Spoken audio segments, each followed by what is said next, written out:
जय Shri Radhe Krishna. I hope आप सभी बहुत अच्छे होंगे। चलिए अध्याय 18 को आगे बढ़ाएंगे कि श्री कृष्ण क्या कहते हैं इस अध्याय में। तो यहाँ पर श्री कृष्ण उस विधि का वर्णन कर रहे हैं जिस विधि से उनकी प्राप्त होती है, क्योंकि यहाँ पर श्री कृष्ण कह रहे हैं अर्जुन से कि अब मैं तुम्हें उस विधि को संक्षेप में बताऊंगा जिस विधि से भगवान कह रहे उस सिद्ध अवस्था को प्राप्त किया जाता है। तो यहाँ पर श्री कृष्ण कहते हैं सिद्धिं प्राप्ता यथा ब्रह्म तथा आपनोति निबोध में समासेन एव कौन्तेय निष्ठा ज्ञानस्य या परा। यहाँ भगवान ने कहा कि मैं अर्जुन से कहते हैं यहाँ पर श्री भगवान कि अब मैं तुम्हें उस चीज़ के बारे में बताऊंगा, उस विधि के बारे में बताऊंगा। श्री कृष्ण कहते जिससे उस ब्रह्म तत्व की प्राप्ति होती है, जिससे उस सर्वोच्च अवस्था की प्राप्ति होती है।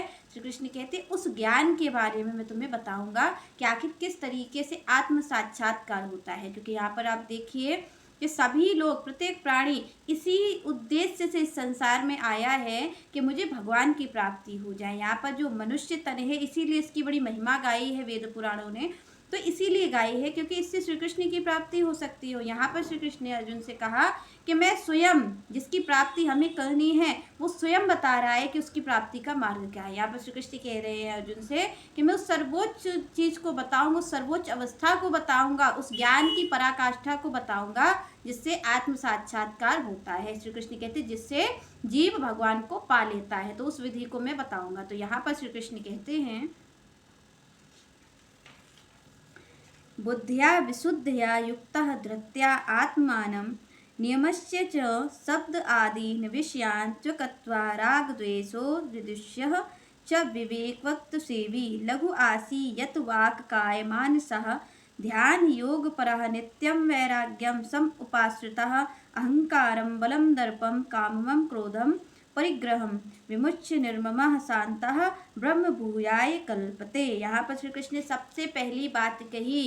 तो यहाँ पर श्री कृष्ण सबसे पहली बात कहाँ से प्रारंभ करते हैं, यहाँ पर हमें देखना है कि श्री कृष्ण कहाँ से आरंभ करते हैं, मतलब जो पहली सीढ़ी है, जो हमें एक पहला स्टेप रखना है। तो श्री कृष्ण क्या कहते हैं, तो सबसे पहले श्री कृष्ण कहते हैं कि बुद्धया विशुद्धया। यहाँ पर भगवान ने कहा बुद्धया और विशुद्धया। तो यहाँ पर भगवान कहते हैं कि बुद्धया मीन्स बुद्धि, विशुद्ध मीन्स शुद्ध करिए। यहाँ पर भगवान ने कहा है कि जो बुद्धि हो वो शुद्ध होनी चाहिए। यहाँ पर श्री कृष्ण ने पहली बात बुद्धि की ही की है। यहाँ पर भगवान ने ना कोई क्रिया की बात की, ना कोई भगवान ने कहा कि भाई आप ऐसे मेरी पूजा अर्चना करिए, ना फिर यहाँ पर श्री कृष्ण कहते कि ऐसे धाम में वास करिए, ना श्री कृष्ण ये कहते मिल रहे हैं कि आप घर परिवार छोड़ करके कहीं चले जाइए, वन में वास करिए, ऐसा भजन करिए, वैसा भजन करिए। श्री कृष्ण कुछ नहीं कह रहे हैं।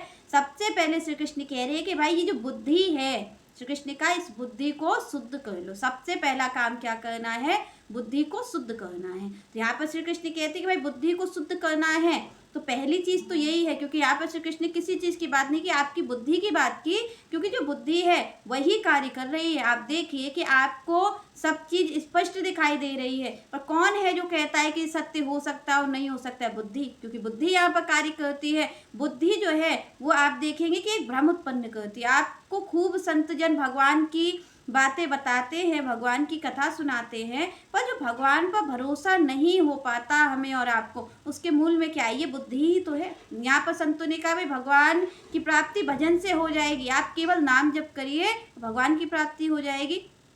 संतों ने कहा हमने सुना पर हम कर क्यों नहीं पाए, हम क्यों नहीं कर पाए, उसके मूल में क्या है, बुद्धि। क्योंकि संतों ने कहा भगवान की प्राप्ति हो जाएगी, आपने सुन लिया, पर जब आप बैठे तो आपकी बुद्धि ने कहा कि ये हो भी सकता है कि नहीं हो सकता है। यहाँ पर जबकि संत ऐसा नहीं कि केवल कह ही रहे हैं, इतने इतने जो भक्त हो चुके हैं उन्होंने इस विधि से ही भगवान की प्राप्ति की है। पर देखिए कि यहाँ पर संतों ने आपसे कहा, आपने सुना, और जब आप प्रयास करने के लिए उसमें रत हुए तो बुद्धि ने आपकी विक्षेप उत्पन्न कर दिया। बुद्धि ने कहा ये हो भी सकता है और नहीं हो सकता, अगर नहीं हुआ तो फिर हमारा समय बर्बाद चला जाएगा, हम इसमें ये काम कर सकते हैं, वो काम कर सकते हैं। तरह तरह के जो भ्रम उत्पन्न करती है वो बुद्धि करती है। इसीलिए भगवान ने यहाँ पर सबसे पहली बात कही कि आपको क्या करना है, इस बुद्धि को शुद्ध करना है। जब बुद्धि शुद्ध होगी तभी शुद्ध आप आगे की जो क्रिया है वो तभी हो पाएगी। यहाँ पर श्री कृष्ण ने किसी भी चेष्टा की बात न करके बुद्धि की बात की, क्योंकि बुद्धि से ही हर इंसान कार्य कर रहा है।